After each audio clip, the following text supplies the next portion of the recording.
So, a close call for Cheatham County deputy Tuesday. At the height of the storms, his cruiser went off of the road into a raging creek. News 2's Andy Cordan has the story.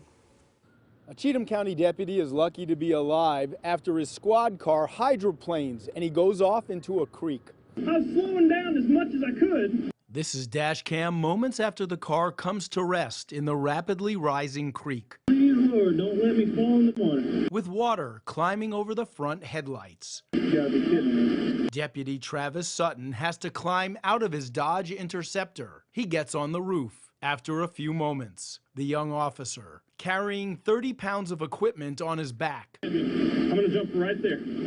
jumps from the car to a waiting deputy on the creek bank. All right, ready?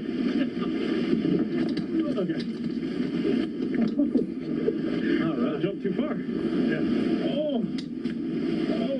You don't often see a deputy on top of his own car and then jumping to safety, but that's what we saw. So had he fallen into that water and lost his footing, what's to say, could he have gotten back up on his feet, or would it have swept him on downstream? You know, we're blessed. This is where we put aside the macho image stuff, and he jumped into another officer's arms. We're very happy to hug one another at that particular moment. This all begins Tuesday night, just after 10 p.m. on Highway 12. Deputy Sutton is responding to a crash to back up other officers already on scene. Suddenly, he hits 2 inches of water. His car veers off the blacktop. It launches through countless trees and wedges into the rapidly rising creek. Thankfully, the deputy is wearing a seatbelt and is uninjured. He missed this tree and that tree.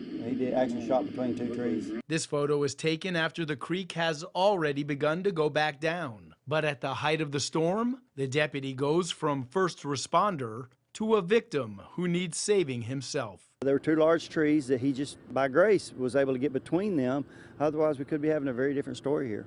The THP is investigating the crash. The deputy is not expected to face any discipline. In Cheatham County, Andy Cordan, News 2.